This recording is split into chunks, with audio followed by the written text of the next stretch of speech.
자, 오늘 은혜 받으실 말씀은 창세기 45장 16절부터 마지막 절까지 우리 김선주 집사님이 봉독하십니다. 요셉의 형들이 왔다는 소문이 바로의 궁에 들리매 바로와 그의 신하들이 기뻐하고 바로는 요셉에게 이르되 내 형들에게 명령하기를 너희는 이렇게 하여 너희 양식을 싣고 가서 가나안 땅에 이르거든 너희 아버지와 너희 가족을 이끌고 내게로 오라. 내가 너희에게 애굽의 좋은 땅을 주리니 너희가 나라의 기름진 것을 먹으리라. 이제 명령을 받았으니 이렇게 하라. 너희는 애굽 땅에서 수레를 가져다가 너희 자녀와 아내를 데우고 너희 아버지를 모셔오라. 또 너희의 기구를 아끼지 말라. 온 애굽 땅에 좋은 것이 너희의 것임이니라. 이스라엘의 아들들이 그대로 할세 요셉이 바로의 명령대로 그들에게 수레를 주고 길 양식을 주며 또 그들에게 다 각기 옷 한 벌씩을 주되 베냐민에게는 은 300과 옷 5벌을 주고 그가 또 이와 같이 그 아버지에게 보내되 순하기 열필에 애굽의 아름다운 물품을 실리고 암나기 열필에는 아버지에게 길에서 드릴 곡식과 떡과 양식을 실리고 이에 형들을 돌려보내매 그들에게 이르되 당신들은 길에서 다투지 말라 하였더라. 그들이 애굽에서 올라와 가나안 땅으로 들어가서 아버지 야곱에게 이르러 알리어 이르되 요셉이 지금까지 살아있어 애굽 땅 총리가 되었더이다. 야곱이 그들의 말을 믿지 못하여 어리둥절하더니 그들이 또 요셉이 자기들에게 부탁한 모든 말로 그에게 말하매 그들의 아버지 야곱은 요셉이 자기를 태우려고 보낸 수레를 보고서야 기운이 소생한지라. 이스라엘이 이르되 조카도다 내 아들 요셉이 지금까지 살아있으니 내가 죽기 전에 가서 그를 보리라 하니라. 아멘. 자, 6번 문제 들어갑니다. 요셉은 형들에게 읽으세요. 김선주 집사님. 자신에 대해 아버지에게 어떻게 전하라고 했는가? 저기 방송실에 마이크 좀 잘 나오게 해주세요. 좀 우리 김선주 집사님 다시 한번 읽어주세요. 요셉은 형들에게 자신에 대해 아버지에게 어떻게 전하라고 했는가? 네. 자, 9절 함께 읽습니다. 이렇게 시작. 당신들은 속히 아버지께로 올라가서 아뢰기를 아버지의 아들 요셉의 말에 하나님이 나를 애굽 전국의 주로 세우셨으니 지체 말고 내게로 내려오사. 자, 하나님이 나를 애굽 전국의 주로 세우셨다. 이렇게 전하려고 했습니다. 애굽을 총괄하는 총리, 애굽의 모든 것을 총괄하는 총리. 왕은 그냥 왕의 자리에만 있는 것이고 모든 애굽의 일들을 전부 맡아서 누가 하게 됐습니까? 요셉이. 누가 이렇게 하겠다는 겁니까? 하나님이 나를 애굽 전국의 주로 세우셨다. 내년에 경기들이 좋지 않다, 여러 가지 뉴스들이 많이 이렇게 들려오고 하고 있는데 우리에게는 누가 계시죠? 불안과 불경을 초월하시는 전능하시고 전지하시고 무의 소를 창조하시고 없는 것을 있는 것처럼 부르시고 죽은 자를 살리시는 전능하신 전지하신 하나님이 우리의 아버지십니다. 할렐루야. 그래서 우리는 어려운 상황들이 올수록 이런 위기 상황들에 대해서 우리 어떤 마음을 가져야 합니까? 즐기는 마음을 가져야 합니다. 포커스를 하나님께 맞추고 홍해 앞에서 하나님이 어떻게 홍해를 해결하시는가 지켜보아라. 여호와께서 하나님께서 모세에게 그렇게 이야기했잖아요. 하나님이 어떻게 이 어려움 속에서 우리 가정을, 우리 사업장을, 나를, 우리 교회를 하나님께서 이끌어 가실 것인가? 우리는 딱 이런 기대를 가지고 지켜보는 겁니다. 할렐루야. 새해에도 하나님께서 우리 교회를 통해서 여러분들 통해서 놀라운 일을 행하실 것을 기대합니다. 우리의 바라보는 것은 항상 누굽니까? 하나님. 우리 주님만 우리가 바라봐야죠. 우리는 주바라기가 되어야죠. 자, 9절에 보면 요셉은 자기 형제들에게 재촉해서 속히 아버지가 계신 고향으로 가십시오. 형님들 빨리 가서 형님들 가족들과 아버지 모시고 오십시오. 앞으로 흉년이 7년 더 남았습니다. 빨리 오셔야지 흉년 때 고생하면 되겠습니까? 그러니 이 양식이 떨어지기 전에, 가져간 양식 떨어지기 전에 빨리 오십시오. 그리고 이렇게 이야기를 했는데 요셉은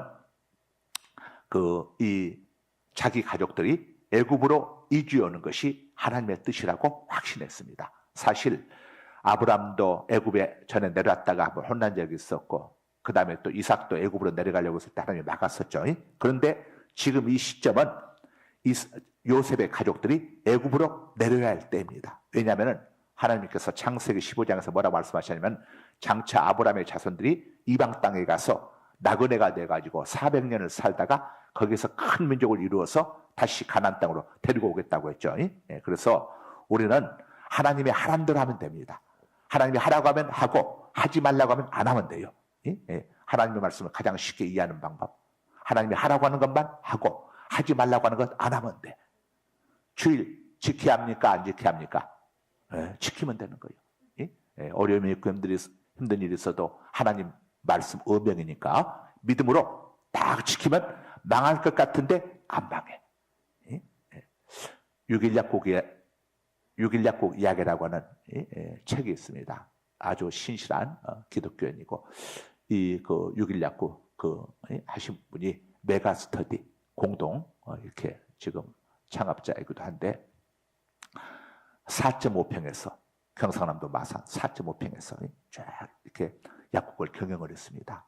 하면서 성경적인 마인드를 가지고 주의를 철저히 지키고 문제가 있을 때마다 하나님 앞에 기도하고 하나님의 도우심을 구하고 그 다음에 찾아오는 손님들에 대해서 그리스도의 사랑으로 이렇게 잘하면서 그래가지고 그 약국이 대박을 치고 메가스터디 여러분 알죠? 어마어마한 학원 이거 저기 아닙니까? 자, 우리의 백그라운드는 하나님이시기 때문에 우리가 환경이 어렵다고 지금 가진 것이 없다고 낙심할 거 없습니다. 우리가 하나님 앞에 믿음으로 기도하게 되면 하나님께서 우리에게 돕는 천사들도 붙여주시고 보내주시고 우리의 길을 인도해 가시니까 우리는 믿음대로 하나님이 하라는 것은 하고 하지 말라는 것은 아무리 이익이 있어 보여도 단절하고. 자, 7번 문제 들어갑니다. 7번. 요셉이 지정한 야곱의 가족이 살 수 있는 지역은 어디인가요? 10절 읽기 시작. 아버지의 아들들과 아버지의 손자들과 아버지의 양과 소와 모든 소유가 고센 땅에 머물며 나와 가깝게 하소서. 답 적으세요. 어디입니까? 고센 땅. 고센 땅은 나일강 북부에 있는 목초지입니다. 목초지, 풀이 많은 목초지입니다. 그 땅은 아주 비옥하고 목축하기에 아주 적합한 그런 땅이라고 그래요.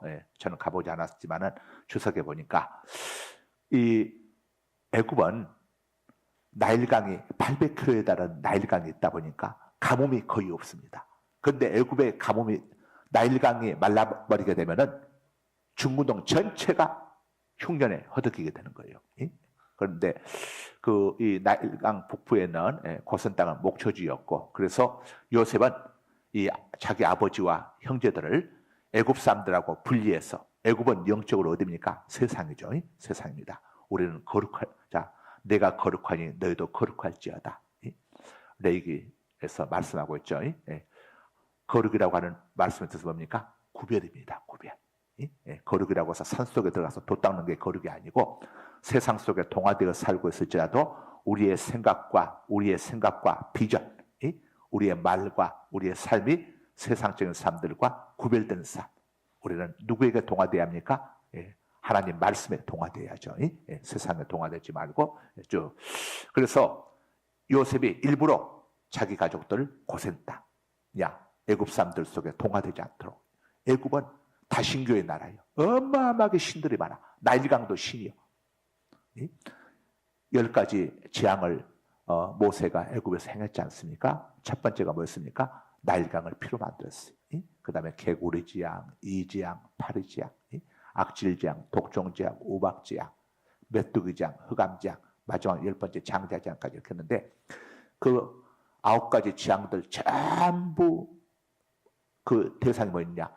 애굽인들이 우상으로 섬기는 것들, 우상으로 섬기는 그것들이 그들에게 얼마나 해를 주는 것인지를 다 모세가 이적을 통해서 다 그들에게 보여준 거예요. 그러다가 그들이 끝까지 회개치 않으니까 마지막에 10번째 장자지양, 집안의 장남을 쳐서 죽였어. 장남은 집안의 대표입니다. 장남이 죽였다고 하는 것은 모두가 죽었다는 것이요. 자, 이 국가대표가 우리나라 축구 국가대표가 올림픽 어디 월드컵 나가서 지면 우리도 지잖아요. 어젯밤 우리나라 어떻게 됐어? 쳤는데 아이고 우리가 졌어. 나는 볼 한 번 안 차보고 텔레비전도 못 봤지만 대표팀이 지면 나도 진 거예요. 그렇죠? 예, 장자는 대표성입니다. 이걸 대표성의 원리라고 합니다. 그래서 하나님께서 이스라엘 백성, 애굽인들이 우상으로 섬기는 모든 것들이 다 망한 것임을 보여주셨어요. 애굽은 세상이라고 했죠. 세상 사람들, 이방인들이 예수 외에 다른 것들을 신으로 섬기는 것 전부 다 나중에 허망해 버립니다. 죽고 난 다음에 그들이 신으로 섬겼던 것들이 그들의 영혼을 구원해 줄 수 있습니까? 아무도 못 구원해 줍니다. 천하 인간에게 구원을 얻을 만한 이름을, 우리를 구원해 주실 만한 이름을 예수 외에는 우리에게 주신 일이 없음이라라. 사도행전 4장 12절에 말씀하고 있지 않습니까? 예수 이름에는 우리의 구원자가 없어. 가브리엘 천사가 요셉을 찾아가서 내 아내 마리아 데려오기를 무서워하지 말라. 그가 임신한 자는 성령으로 임신한 것이다. 아들을 낳으리니 이름을 예수라 하라. 이는 그가 자기 백성을 그들의 죄에서 구원할 자이심이라 하니라. 그러니까 예수님은 우리를 죄에서 구원해 주시기 위해서 이 땅에 오셨어. 죄의 삭선 사망이고 죄 때문에 저주가 오게 된 겁니다. 그래서 우리를 죄와 저주와 사망은 지옥의 형벌이죠. 우리를 구원해 주시기 위해서 이 땅에 오신 분입니까? 예수. 예수는 그리스도다. 그래서 예수 그리스도입니다. 그리스도는 구세주, 구원자, 그리스도, 메시아라고 하는 의미예요. 그래서 우리는 이 땅에 살면서 예수를 아는 것이 복 중에 복이요. 헵시바, 내가 마지막에 예수를 알미라 부르라고 했는데 오늘 안 부른 것 같던데. 떴더니 어디 갔나? 들은 거 없어? 앞으로 불러. 예수를. 우리는 예수 알아야 합니다. 다른 거 다 몰라도 예수 알면 돼. 예수가 누굽니까? You are the Christ. 예수 당신은 그리스도입니다. 우리의 구원자입니다. The Son of the Living God. 살아계신 하나님의 아들이십니다. 따라서 합시다. 예수님은 나의 구원자이십니다. 예수님은 하나님의 아들이십니다. 호랑이 아들은 누굽니까? 호랑이. 사람의 아들은 누굽니까? 하나님의 아들은 누굽니까? 우리가 믿는 예수님은 하나님이시오. 하나님. 그래서 그분은 죄가 없으시오. 영이신 하나님은 육체가 없습니다. 그러니까 우리의 죄값을 담당하실 수가 없어요. 그래서 영이신 하나님이 우리의 육체를 죄값을 담당하기 위해서 처녀 마리아의 몸을 빌려서 인간의 몸을 입고 이 땅에 오셨어. 그분이 바로 예수. 이름을 예수라 하라. 이는 그가 자기 백성을 그들에게서 구원할 자이심이라 하니라. 아들을 낳으리니 그 이름을 임마누엘이라 하라. 임마누엘이라고 하는 뜻은 하나님이 자기 백성과 함께 계시다는 뜻이다. 하나님이 자기 백성과 함께하기 위해서 인간의 몸을 입고 이 땅에 오신 분이 아기 예수라 이겁니다. 예수. 그래서 이사야 9장 6절에 보게 되면은 이사야 선지자가 예수님 오기 600년 전에 이렇게 예수님에 대해서 예언을 합니다. 우리 가운데서 한 아기가 태어날 것인데, 우리 가운데서 한 아기가 태어날 것인데 그 아기는 어깨에 정사를 메었고, 정사를 메었다고 하는 말은 사명을 띄었다 이겁니다. 어떤 사명? 구원자의 사명, 메시아의 사명, 자기 백성을 죄에서 구원할 이 메시아의 사명을 짊어지고 이 땅에 오셨다 이거예요. 그리고 그의 이름을 기묘자라. 그의 이름은 기묘자라. 기묘자가 뭡니까? 하나님이면서 사람이요, 신이면서 인간이요. 이게 기묘자예요. 죄가 전혀 없는 참 사람이고 그 다음에 가짜 신이 아니라 진짜 참 신이다 이거예요. 이게 기묘자입니다. 그 다음에 모사가 뭡니까? 세상 모든 걸 알고 계셔. 하나님은 이 땅을 창조하셨기 때문에 모든 걸 아시지 않습니까? 이 아기가 바로 하나님이다 이겁니다. 그러면서 아기에 대해서 이사야 9장 6절에 뭐라고 합니까? 그는 전능한 하나님이라. 아기가 전능한 하나님이라 이겁니다. 우리 예수님은 천지를 창조하신 전능하신 창조주 하나님이다 이거예요. 그 다음에 뭐라고 합니까? 영존하시는 아버지시라. 영원히 존재하시는 아버지. 아버지는 자식에게 생명을 주듯이 우리가 예수님을 영접하게 되면은 영존하신 아버지이신 예수님께서 우리에게 영생을 주시는 겁니다. 우리는 부모에게 태어날 때에 부모에서 받은 목숨이 있어요. 목숨.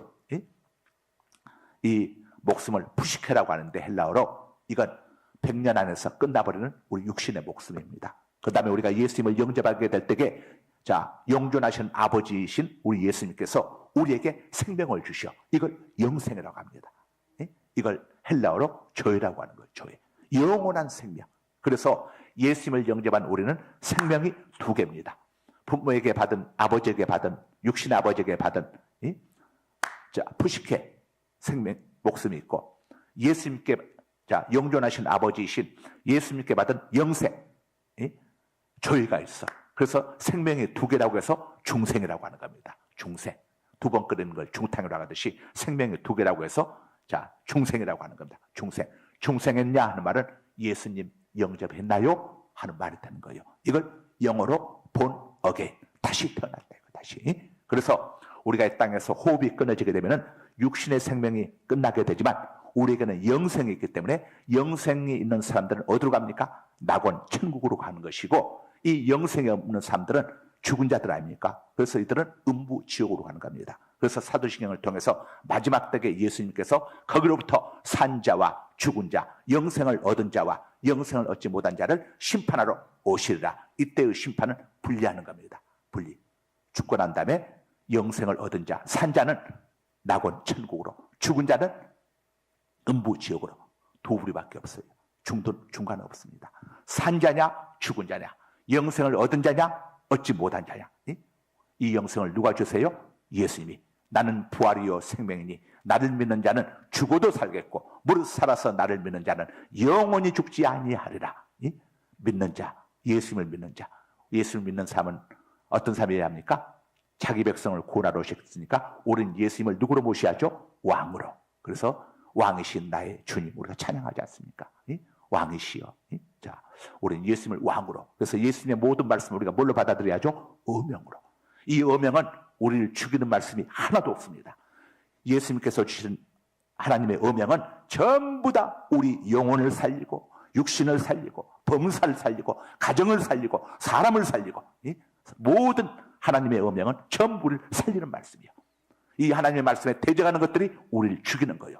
육신의 생각은 사망이요 영의 생각은 생명과 평안이다. 그래서 사는 길은 하나님 말씀 앞에 순종하는 거예요. 하나님, 자, 예수님을 믿는다고 하는 것은 하나님 말씀 앞에 순종하는 것을 의미하는 겁니다. 아셨죠?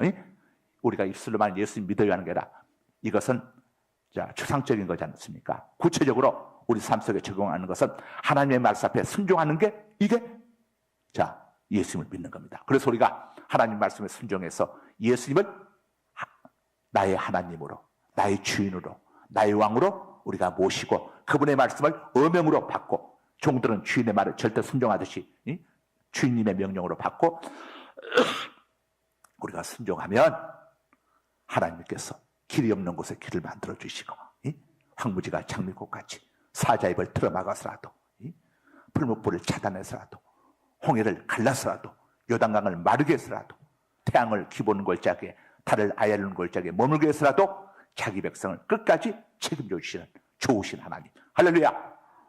이 하나님께서 우리를 불쌍히 여기셔서 사랑하는 외아들을 아끼지 아니하시고 하나님의 세상을 이처럼 사랑하사 독생자를 주셨으니 이는 누구든지 그를 믿는 자마다 멸망하지 않고 영생을 얻게 하려 하심이라. 그래서 우리 예수님이 2000년 전 이 땅에 마리아의 몸을 통해서 아담의 씨가 아니라 성령 하나님의 능력으로 이 땅에 태어나셨으니 그분이 바로 우리의 구주이신 예수 그리스도이신 겁니다. 할렐루야. 우리 주님께 영광의 박수 올려드립니다. 할렐루야, 할렐루야, 할렐루야, 할렐루야. 자, 시간이 좀 가서 8번 들어갑니다. 8번 요셉을 읽으세요. 요셉의 형들에 대한 소문을 들은 바로와 신하들은 어떻게 반응했는가? 16절 시작. 요셉의 형들이 왔다는 소문이 바로의 궁에 들림에 바로와 그의 신하들이 기뻐하고. 예, 자, 답은 기뻐했다. 예. 요셉은 이방인이죠. 그 요셉의 가족들이 왔는데, 야, 이 애굽왕 바로와 신하들이 기뻐하며 이렇게 좋아했습니다. 이것은 요셉이 애굽 땅에 얼마나 많은 유익을 끼쳤는가 하는 것을 볼 수가 있죠. 자, 요셉이 이렇게 할 수 있도록 누가 역사하셨습니까? 하나님이 하셨어요. 요셉은 감옥 속에 갇혀 있는 이런 죄수에 불과했지만 하나님이 요셉은, 우리는 누구에게 포커스를 맞춰야 합니까? 하나님이. 하나님이 역사하시면요, 우리의 여러분들 여러 가지 어려운 문제들이 있을지라도 하나님이 역사하시면 10년에 이루어질 것 하나님은 1년 만에도 이루어주십니다. 이루어주세요. 내가 누구라고 이야기 않지만 우리 교회 성도님 한 분이 그 코로나 때 1년에 대박을 치더라고. 1년에 매월 11절 300만 원씩을 하더라고. 그 코로나 때 어떤 것을 딱 정부로부터 이렇게 위탁받아가지고 하는데 1년 만에 그냥 완전히 그동안 적였던 걸 싹 보니까 11조는 300만 원 했지만 그 이상으로 보니까 저기 했던 것 같아. 나중에 보니까 하나님이 한번 이렇게 그냥 복도 한번 부어주시게 되면은 여러분들 하나님이 은혜 주시면은 남들 10년 걸릴 거 하나님이 1년 만에도 해결해 주시고. 여러분 창세기 26장에 보세요. 이삭이 그랄 땅에 가서 흉년 만나가지고 애굽으로 가려다가 하나님이 그랄 땅으로 가라고 해서 블레셋 땅으로 가서 농사 지었는데 이삭은 목축하는 삶이지 농사 짓는 삶이 아니에요. 자기 주특기가 아닌데 첫해 하나님이 얼마를 보여줬다고 합니까? 100배나. 그것만이 아니요. 하나님이 이삭에게 복을 주심으로 인해서 이삭이 장대하고 왕성하여 마침내 거부가 되어 소와 양이 떼를 이루고 많은 종들을 거느렸다고 했어. 아니 이거 흉년피해서 이웃나라로 갔다가 그날에 가서 대박이 터져버렸어.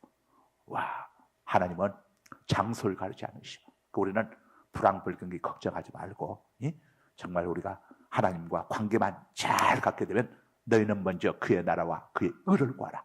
그리하면 이 모든 것을 너희에게 더하여 주시겠다.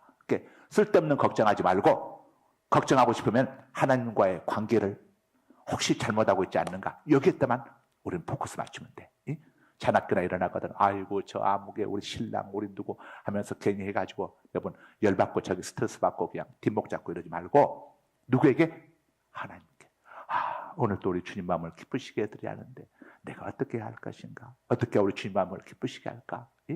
여러분 이런 데다 마음을 쏟아보세요. 정신건강에 아주 좋고 치매 방에도 아주 탁월하고 그러니까 여러분들 생각을 육신의 생각은 사망이라고 했으니까 괜히 세상적인 생각들 쓸데없는 생각하지 말고 영의 생각은 생명과 평안이라고 했으니까 내가 주님을 어떻게 기쁘시게 할까? 내가 혹시 주님 앞에 잘못한 것은 없지 않나?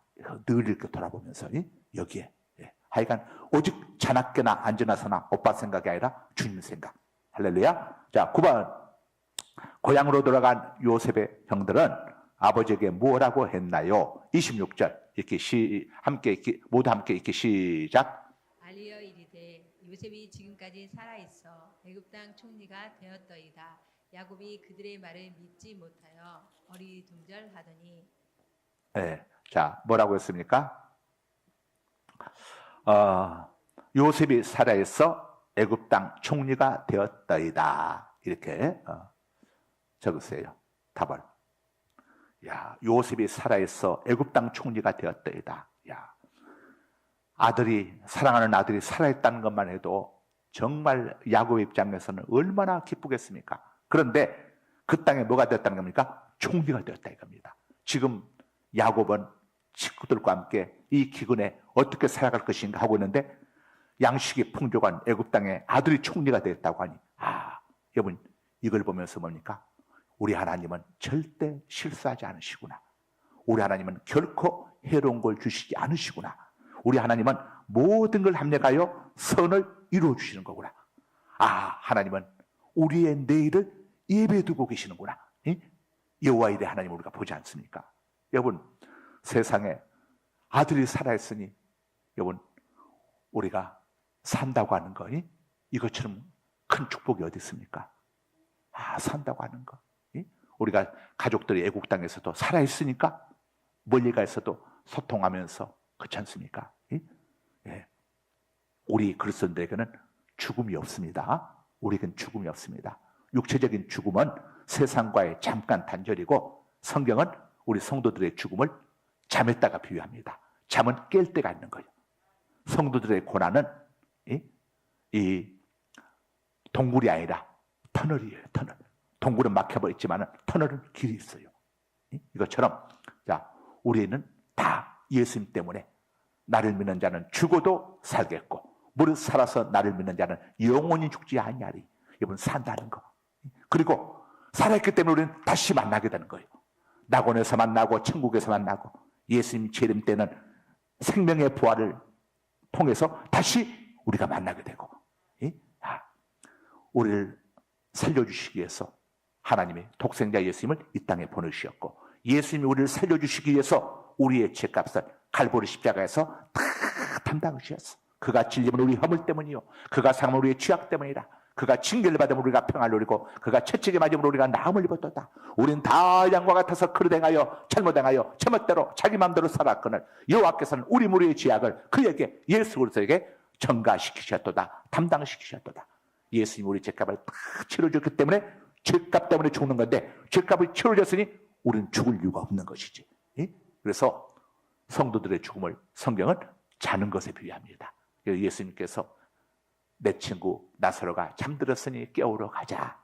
가서 나사로 깨우지 않습니까? 나사로야 나오라. 그럴 때 나사로가 나오지 않습니까? 이건 성도의 죽음은 자는 것이라고 하는 것을 확실하게 보여주는 겁니다. 자, 그래서 우리는 이 땅 이제 때가 되면은 너희들 땅에서 수고 많았다. 이 땅은 죄가 있고 눈물 있고 고통 있고 하는 것이 내가 이제 너희들 안식의 세계로 좋은 곳으로 보내주마. 그래서 하나님께서 우리 육신은 땅에 샀으니까 흙으로 돌아가고 우리 영혼은 어디로 갑니까? 우리가 낙원 천국으로 가죠. 본래 영혼은 자기 육체가 지은 죄값을 영혼이 담당합니다. 그런데 우리가 지은 죄값을 우리 영혼이 담당하면 우리는 지옥 가야 해. 이런 우리를 불쌍히 여기셔서 하나님이 독생자 예수님 보내셔서 갈보리 십자가에서 우리 죄값을 예수님의 몸으로, 죄 없으신 예수님 몸으로, 죄 있는 사람은 죄인의 죄값을 담당할 수가 없죠.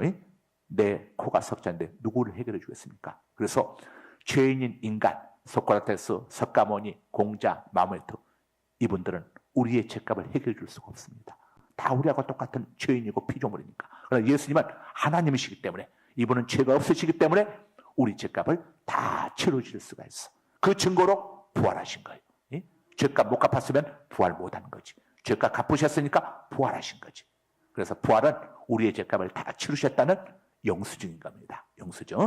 자, 그래서 우리는 이제 낙원 천국 가서 거기서 우리가 쫙 지내다가 예수님이 땅에 재림하실 때에, 그때 죽었던 우리의 몸들이 무예수를 창조하신 창조의 능력으로 하나님께서 우리의 천국에 있는 우리의 영혼과 이 땅에 한 주먹으로 사는 육체가 다시 그때 하나로 만나게 됩니다. 이때의 몸은 지금처럼 병들고 늙고 쇠하는 몸이 아니라 다시는 병들지 않고 늙지 않고 쇠하지 않는 신령한 몸으로 부활을 하게 되는 거예요. 그래서 고린도전서 15장에 보면은 육의 몸이 있은즉 영의 몸이 있느니라, 이렇게 이야기하는 거죠. 부활하신 예수님의 몸은 육의 몸이 아니었고 영의 몸이었죠. 영의 몸이 쭉. 자, 그래서 우리가 나중에는 이렇게 신령한 영의 몸으로 다 우리가 부활을 하게 되는 겁니다. 그래서 우리가 죽는 겁니다. 지금의 육체로는 우리가 영혼을 살 수 없기 때문에, 지금의 우리의 몸은 죄 가운데 있는 몸 아닙니까? 그래서 영혼을 살 수 없기 때문에 신령한 몸으로 우리가 다시 부활하게 되는 거죠. 그럼 목사님, 안 죽고 살아있는 사람들은 어떻게 됩니까? 그때 다시 죽었다가 살아야 합니까? 아니, 그때는 변화가 됩니다. 변화. 집을 짓는데도 두 가지가 있어. 완전히 쓸어버리고 새로 짓는 건 재건축. 이걸 몸의 부활이라고 한다면은 뼈들을 다 남긴 상태에서 리모델링 하면서 새롭게 하지 않습니까? 서울은 리모델링한 아파트도 많이 있죠. 자, 이게 바로 리모델링입니다. 이게 변화입니다. 변화. 그래서 나팔소리에 함께 이 땅에 오실 때에 우리의 몸이 사는 사람들 몸이 어떻게 됩니까? 변화가 되는 겁니다. 변화가 되지는 거예요. 자, 마지막 10번.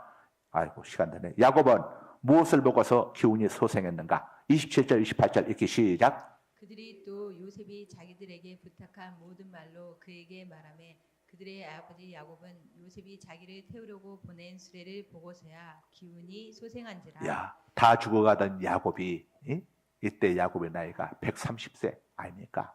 나중에 애굽 땅에 가서 당신 연세가 나이가 어떻게 돼요? 물었더니 제 나이가 130년 세월인데 험한 세월을 살았나이다, 이렇게 고백하지 않습니까? 자, 그랬던 다주고하던 야곱이 정신이 번쩍 나니 번쩍. 그래가지고 요셉을 만난 이후로 나중에 45년을 더 살고 야곱이 175세인가? 야곱이 몇 세에 사망을 하더라? 하여간 수십 년을 더 살고 나중에 야곱이 죽게 되는데 무엇을 보고 기운이 소생했습니까? 요셉이 보낸 수레, 요즘으로 치면 요셉이 보낸 벤츠 세단차를 보고, 요셉이 보낸 자가용 비행기를 보고, 특별 비행기를 보고 그냥 뿅 가버린 거예요. 자, 요셉이 살았다는 이야기에 정신이 번쩍 났다가, 여러분, 성경이 이걸 이야기하는 것은 우리가 이 땅에서 살아있는 것이 얼마나 중요한 것인지, 그 다음에 이 땅에서 복받은 삶을 사는 것이 얼마나 중요한 것인지, 사랑하는 자여 내 영혼이 잘된 같이 내가 범사에 잘되고 강건하길 간구하노라. 하나님은, 우리 주님은 우리가 이 땅에서 영혼이 잘되고 주님과 좋은 관계를 맺고 범사 모든 일들이 잘되고 강건하기를 원하시는 게 주님의 본마음이라는 것을 우리에게 알려주고 있는 거죠. 이게 주님의 본마음이에요. 그래서 우리가 고생하고 근심하는 것은 주님의 본심이 아니니라. 에레미야가 3장 33절에서 이렇게 말씀을 하죠. 자, 자, 여러분, 우리가 살아있는 거, 살아있다고 살아있냐? 살아만 있다면 큰 재난들 당해서 다 않습니까? 살아있다는 것이 얼마나 소중합니까? 우리를 주신 하나님은 우리가 살아있는 것이 너무도 중요한 걸 아시기 때문에 마태복음 1장에 쫙 보면 낳고 나와. 구약에는 몇 세에 죽고 몇 세에 죽고 몇 세에 죽고 하지만 예수 안에서는 우리가 다 살게 된다는 것은, 영생은 영원히 사는 거 아닙니까? 여러분, 살아있다는 것처럼 복된 게 어디 있습니까? 다시 만날 수 있잖아요. 살게 되면. 영원히 산 이 축복을 우리에게 값없이 주시기 위해서 이 땅에 오사 우리의 죄값을 담당하시고 갈보리 십자가에서 피 흘려 죽으셨다가 부활하신 우리의 구주이신 우리의 왕이신 예수 그리스도께서 태어나신 그 탄생을 기뻐하고 다시 올 예수님의 재림을 사모하며 기다리는 주간이 바로 대림절, 대강절. 이번 주가 대림절 두 번째 주간 아닙니까? 다시 한번 우리 주님께 감사와 영광 박수 올려드립니다. 할렐루야, 할렐루야, 할렐루야, 할렐루야. 거룩하신 아버지 감사합니다. 창세기 45장을 통해서 지난주와 이번 주 두 주간에 걸쳐 함께 은혜를 나누었습니다. 아버지 하나님, 창세기를 통해서 우리에게 주신 하나님의 귀한 메시지, 아버지 하나님이여 또 저들에게 일깨워 주심을 감사합니다. 하나님, 우리가 이 땅에 태어나서 예수님이 하나님의 아들이시고 우리의 구원자시라는 사실을 깨닫고 알고 예수님을 우리의 왕으로 구주로 영접하고 이렇게 살아가는 삶이 얼마나 복된 삶인지, 예수님을 믿음으로 인해서 모든 죄에서 사함받았고 우리 몸이 죽어도 다시 생명의 부활을 얻게 되며 저 천국에서 영원히 사랑하는 가족들과 다시 만나 살게 된다는 이 축복, 또 이 땅에서도 우리가 잘 되기를 원하시고 또 우리를 도와주시고 지켜주시며 보여주시는 하나님이시라는 사실을 또 일깨우심을 감사합니다. 저희들이 어떤 경우에도 늘 하나님과 소통하면서 주님과 좋은 관계 속에 어떻게 하면 주님을 기쁘시게 할까, 어떻게 하면 주님 마음을 아프게 하지 아니할까를 고민하고 염려하면서 날마다 하나님 주님과 통행하는 복된 삶을 누리며 살게 하여 주옵소서. 예수님 이름으로 기도드립니다. 아멘.